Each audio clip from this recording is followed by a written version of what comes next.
Welcome to Shovelware Diggers. Our dig team's currently excavating the Softkey Shareware 2000 Hit Games 2 CD collection. You can find a link in the video description containing the entire directory structure of this archive. Here's what our diggers have for week 117. For more information on how to join the dig team, simply follow the Patreon link in the video description. Now without further ado, let's get started. First up, Eli Malinsky's dug up DOSGAMES /arcade/ace. Not quite sure what to expect with this one. I'm guessing maybe some kind of like plane flying thing or something. There's definitely sprites involved. We don't have an executable, we just have a com file. 1987, so this is old, whatever it is. The PTL Club presents Ace Air Combat Emulator. Cracked by Mr. Transistor, thanks to the spiker. Okay, so it probably is, Wares then, but really old, so who knows what the current license is. Hit enter at the menu to exit. So, okay. Created by Ian Martin, designed by Ian Martin, Nigel Steeves. IBM conversion by Derek Baker at Comtech. Copyright Cascade Games 1987. Space to continue, okay. So we got multiple skill levels. Training, 2, 3, 4, 5, 6, 7, 8, 9, no. Okay, well, I guess we'll just leave it at training for now. AWAT setting? Summer? What? Interesting. So I'm guessing that's just going to affect, like, how it works. Oh, there's a demo mode. That's good to know. We'll go to that in a second. Display change keys. That is a lot of keys. Okay. We got fire weapon, Q to dive, and A to climb. Bank right or bank left on O and P. Oh boy. We got thrust keys, undercarriage up down, so that's probably like the gears. Pause game is M, but that's also a map key. E is for eject, enter, select weapon type, decoy flare. I think I might have been right on this being some kind of like flight sim type thing, but like air combat, but Oh, and there's also a sound toggle. We'll turn the sound on. Use night setting on a mono monitor. Yeah, it's using CGA color from the looks of it. Okay, let's actually just run the demo mode, see what it looks like. Oh, wow.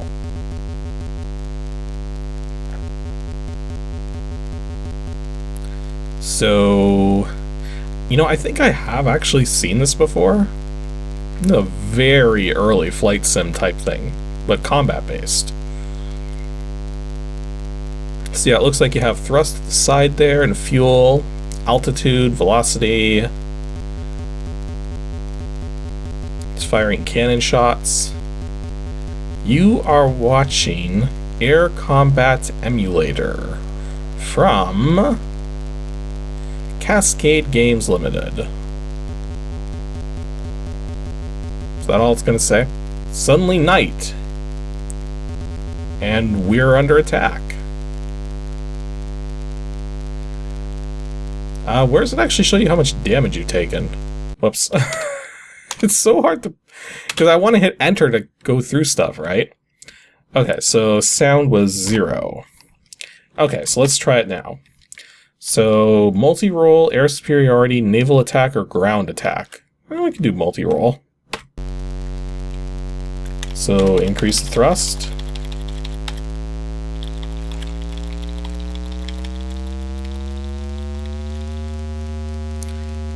And then go up. Or no, wait, that went down. I know how to fly a plane.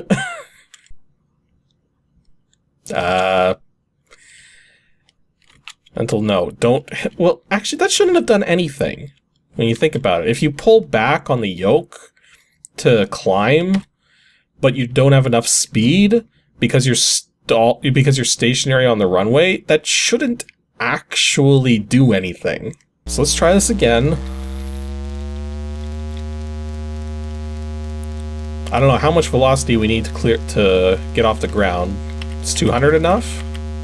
Oh yeah, 200. So flew too fast with wheels down.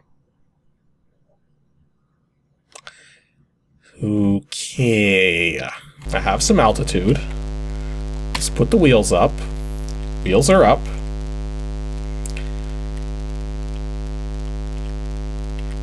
Okay, these controls are a bit weird. Still says I'm in runway mode. Oh, there we go. So I can switch to my cannons, air-to-air missiles, air-to-ground, air-to-ship, which I don't have. And there's my guns. Okay, so where's my targets? Low altitude. Fine, I'll raise my altitude a bit. There, I'm at 1,000. Is that happy? You happy now, game? This is actually very sensitive to controls. Plus, I don't know where I'm supposed to be going. I do have a map, right? Okay. So, you are here. Those are the enemy forces. Okay, so I'm already on approach to some enemy aircraft. So let's see how this goes. Actually, let's try using the air-to-air missiles, because we didn't see that in the demo mode. Oh, there we go. We've got some enemies. I'm not making any sounds. All I'm hearing is the engine. Also, I have no idea how the, Wow, this is actually really hard to control. I'm gonna switch back to the cannon. See if I have any better luck with this thing. Oh, I actually shot one. I don't know how I'm supposed to tell, like, how much damage I have taken, or... Although, credit where credit is due, this is an air combat game from 1987. Like, I think Microsoft Flight Simulator was still relatively new back then. And while it would be more advanced in terms of the flight model, it didn't have any combat elements to it. At the same time, though, it almost feels like I'm taking like a gazillion points of damage and not getting destroyed. But maybe that's the whole point of training mode, is that you can't die from enemy shots. Interesting, so the game does actually allow you to hold multiple keys, which would be a rare thing for an 87 game. Yeah, I think I've had enough of this one, mainly because I just can't seem to make any progress. So that was Air Combat Emulator. It's interesting. I think if I knew a little more about how to properly play this, I'd probably get a little further or make better progress, but maybe not. It's hard to tell. In any case, this would have been a very ambitious game for the time, so props for that at least. Next up, Dick DeYoung's dug up DOSGAMES /arcade2 /LOTRA. No idea what this one. LOTRA? Or LOTRA? LOTRA? I don't know. There's apparently a doc file, which is huge, so that's not a good sign. And also a score file. I got a funny feeling we got a text adventure here. Let's find out. Microlink, Personal Computer Users Group, presents. Any key equals continue. LOTRA. So first we had LOTRA, then we had MLOTRA, and now we just have LOTRA. Version 1.2, copyright 89, Bob Lancaster. Dedicated to sysops everywhere who make shareware possible. Man, 89, that would have been some early sysops. Okay, so we have a listing of all the letters at the bottom. A toggle for the color. So we can be any color we want of the low intensity colors. It'll be blue. Enter name. Can I just leave it blank? I can. Press enter to start your round 1. Press enter to start your round 1. So we got like panels at the side. Oh, there's actually mouse control. I didn't notice that at first. There's a fast mode, sound, info. LOTRA version 1.2, written and designed by Bob Lancaster using Borland International's Turbo Pascal 5. Apparently the guy was from California and also wrote Yacht and Shut the Box. I think we actually played the Yacht one, didn't we, at some point? Because that intro did seem a little familiar. So apparently, we got another game from him. And also there's apparently a Shut the Box. I got a funny feeling, just by the fact that we've already found 2 of this guy's games, that's why it's called, the directory is called LOTRA. Because LOTRA and ML for microlink. I get it now. But we haven't seen Shut the Box yet, so maybe I got a funny feeling that will come up at some point. Anyways, help. This prompt is displayed before each round for each player. If you would prefer not to get this prompt, use the R command to shut it off. Okay, help is context sensitive.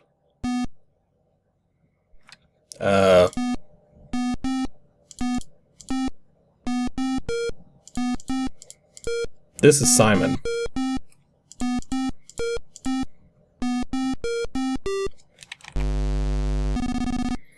Oh, interesting. So not only is it Simon, but you use the numeric keypad. Or the mouse. The mouse was kind of unresponsive, so I think using the numeric keypad will be better.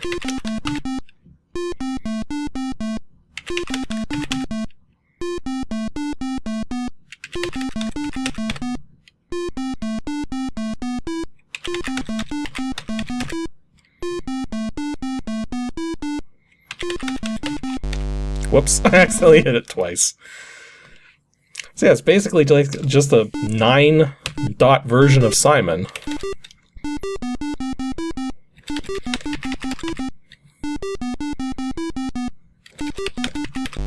Whoops. Although it is interesting playing it this fast.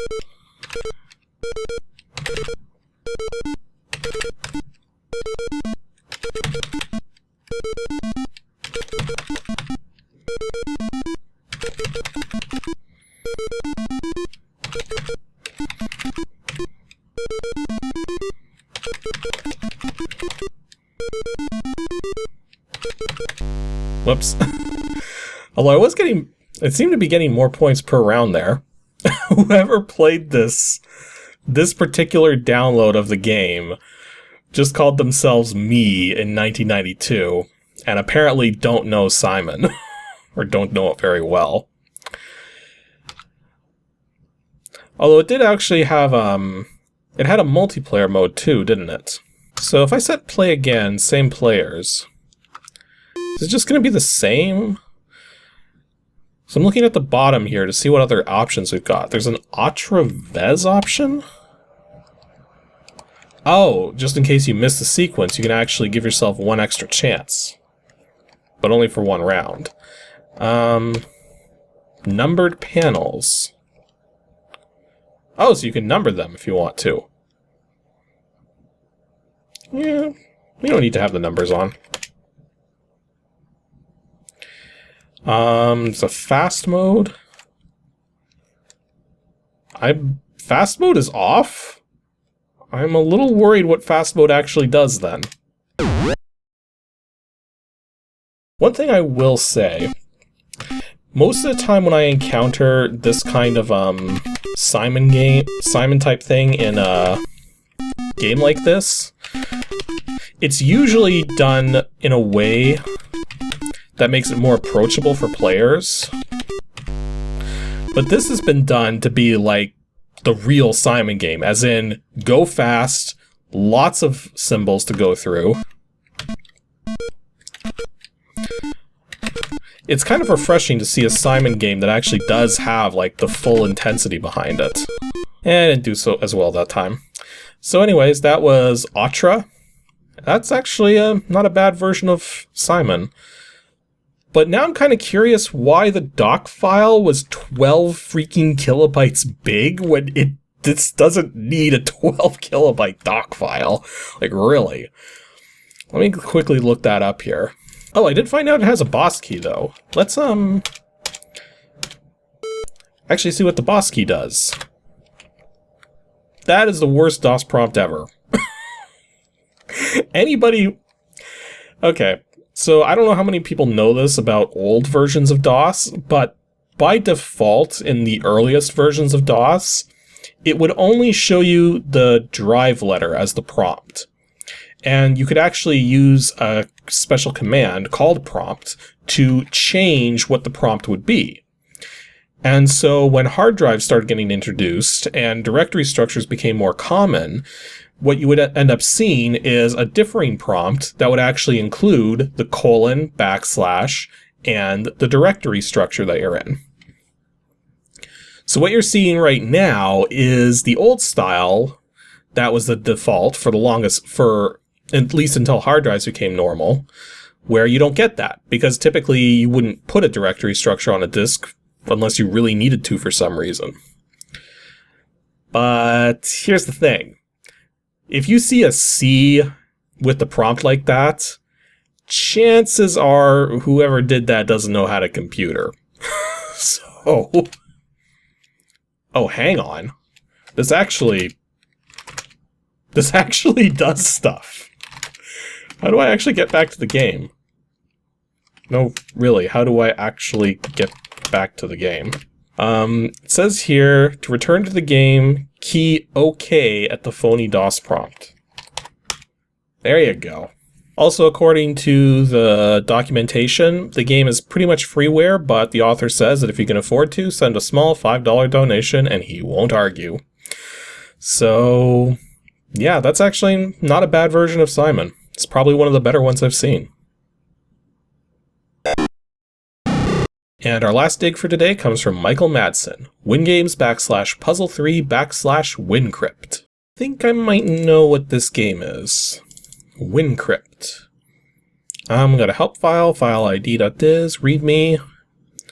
What's the help file say? WINCRYPT, how to play the game. The game encrypts a common phrase selected randomly from the wincrypt.dat file or whatever other ASCII file you specify. Use solution code. So it looks like it's just going to be a basic encryption game. Let's see. WINCRYPT. Does it maximize? Nope. Oh well. Again, one of those situations where, you know, you could have just gotten rid of the maximize button instead of having a freaking resizable window. Anywho, so here's encrypted, decrypted. Interesting. So you actually have to put the letters in individually up here, as opposed to selecting letters. Oh, you can actually select which font you want to use. I'm gonna go with... Yeah, I don't think we should do it like this. Oh, it does let me change the font size, but the problem there is that it's too big to fit in there properly. So even though it gives you an option to change the font, you really do just need to keep it left set where it was, otherwise it's just not going to fit right. And there appear to be some other interesting things here too. Like we got a frequency table, current cryptogram frequencies, current phrase file plain text frequencies, and I have no idea what this contact table thing is. Actually, how do I even get rid of this stuff? Oh geez.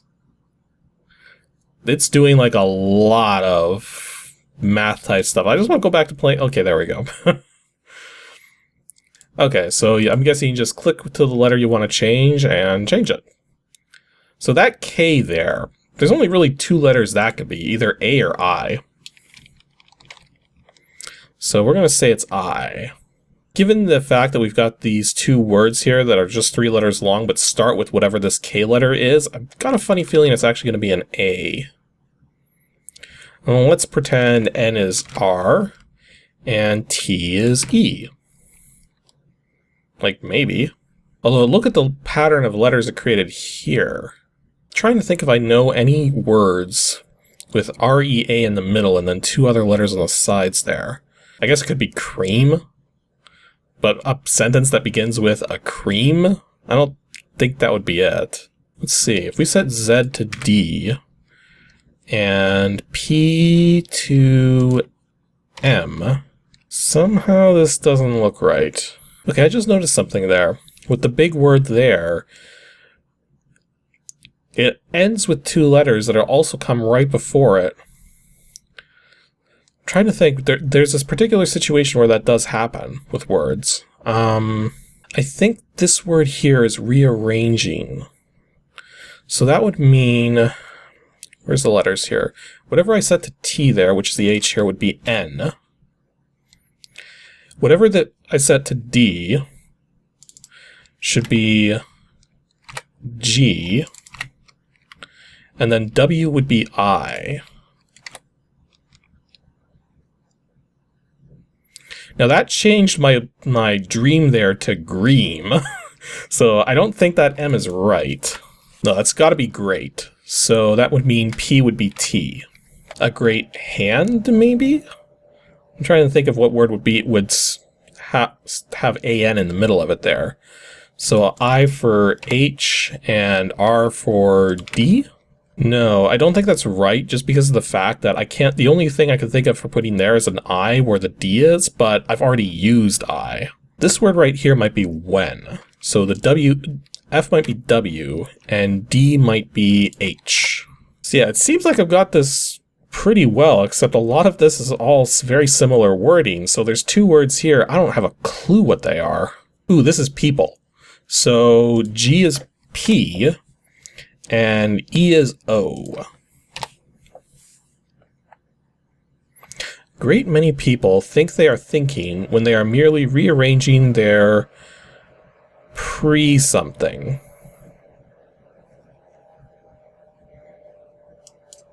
I just realized that if I scrolled this down here, this was actually scrolling off a bit. So I guess resizing the window does have some merits, given the way this is generating the text. Well, one thing I've noticed is that I haven't used the letter U yet on any of these things here. And that would be a pretty big stretch between vowels right there. You know, I have a funny feeling this might be a word that I've never actually heard spoken before, or even know anything about. I wonder what's going to happen if I type this phrase into Google. Oh, it's actually, the final word here is actually prejudices. I would have never guessed that, because that's not a word I typically use. Well, for one thing, it's not something I generally want to think about. So... oh, whoops. Oh, right, it's a J. So I was right, though, that there was a U in there.